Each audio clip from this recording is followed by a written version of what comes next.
Good morning, parents and carers. I'm Lauren Page and I'm a Stage 2 primary teacher. Firstly, on behalf of the school and staff, I'd like to thank you for coming to our presentation about assessment and reporting in regards to Stage 2 history. In this presentation, I will be outlining what is assessment, the types of assessment, feedback, and understanding the student. Firstly, I would like to start with the history rationale from the Board of Studies website, as I'll be linking the assessment strategies to the Stage 2 history unit.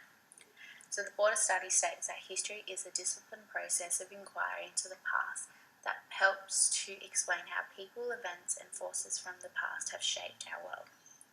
It allows students to locate and understand themselves and others in the continuum of human existence up to the present. History provides opportunities for students to explore human actions and achievements in a range of historical contexts.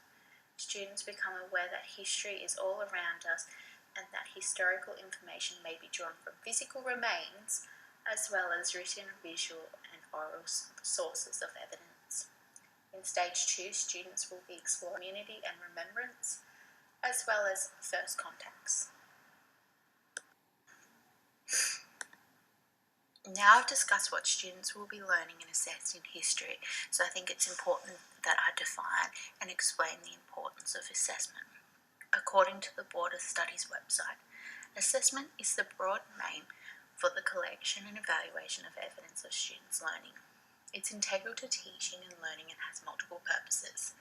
And this sentence here is something that I really want you guys to remember, which assessment can enhance students' engagement and motivation, particularly when incorporating interactions with teachers, other students, and a range of resources. We think that this explanation is very important of assessment, so therefore when we create our assessments in Stage 2 history, we like to keep them engaging and interactive and fun, so the students are motivated and that they also are sharing with the class. For example, one of the assessments in Stage 2 history is that students are given a celebration of an international celebration and therefore have to present this to the class in a fun and interactive way. I would like to identify the importance of why we assess and what we assess. It's important to remember that we don't assess just to see what students' knowledge is of the content, but we also assess because it provides information on students' achievement and progress. It sets the direction for ongoing teaching and learning, enables students to demonstrate their knowledge and skills, clarifies students' understanding of concepts and promotes deeper understanding. When we're constructing our history assessments, we base it around on what we want to assess, and these include learner achievements, learners' knowledge and understanding of the KLA outcomes, learners' values and attitudes, learners' critical thinking skills, and learners' higher order thinking skills. Over the next few slides, I'm going to be outlining and discussing the three modes of assessment, which are assessment for learning, assessment as learning, and assessment of learning. These are the type of assessments that us as teachers we use during our units of work. Assessment for learning, or formative assessment, occurs when teachers use evidence about students' knowledge, understanding, and skills to inform their teaching. This assessment happens throughout teaching and learning process and helps clarify students' knowledge and understanding of the content. A formative assessment is a very important part of this Stage 2 history unit, as it helps reflect a view of learning in which assessment helps students learn better, involves formal and informal assessment activities, includes clear goals for learning activities, also provides effective feedback, and reflects on belief that all students can improve on their learning. Formative assessment is consistently used throughout the Stage 2 history unit through worksheets, Venn diagrams, which are used to compare similarities, KWLH charts, which are known as known, want, learn, how, quizzes, classroom discussions, many other activities which can be used from the beginning to the end of the units. Next is assessment as learning. Assessment as learning is when students are their own assessors for their learning. Students are encouraged to monitor their own learning, ask questions, and use a range of strategies to revise information which they have learnt or they want to learn. The reasons why we include assessment as learning in our Stage 2 history units is it encourages students to take their own responsibilities, requires students to ask questions about their learning, students work with teachers to create goals for learning, provides the opportunity for self-assessment and informal feedback, and lastly, encourages peer assessment, self-assessment and reflection, which is very important for students' learning and development. Not only is this assessment good for students, it's also great for teachers because they can revise over students' work and identify areas of concern or improvements that they need to focus on in their teaching and planning. Some examples of assessment as learning used in our history units is the feedback sandwich, peer journals, share groups, and peer reviews. Assessment of learning, or summative assessment, assists teachers in using evidence of students' learning to assess achievements against learning outcomes. Summative assessment normally occurs at significant points of the units, which is normally around the end, where students do final projects of the unit.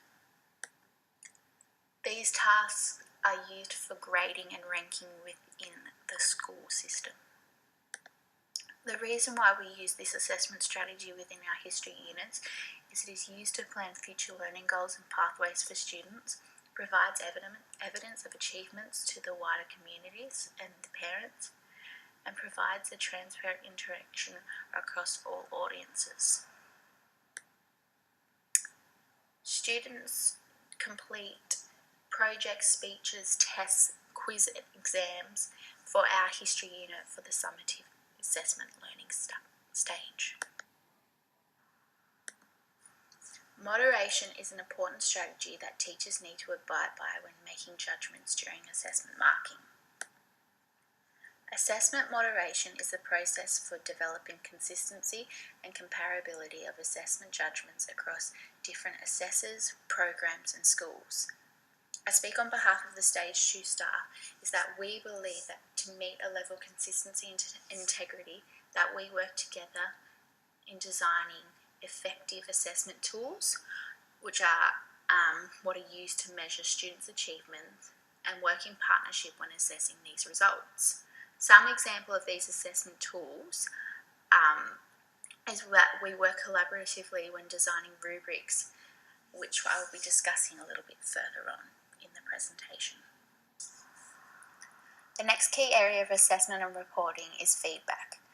The Board of Studies website states that feedback is essential for students and integral to teaching, learning and assessment. Feedback is essential as it clarifies for students how their knowledge, understanding and skills are developed in relation to the syllabus outcomes and contents being addressed, and also how to improve their learning.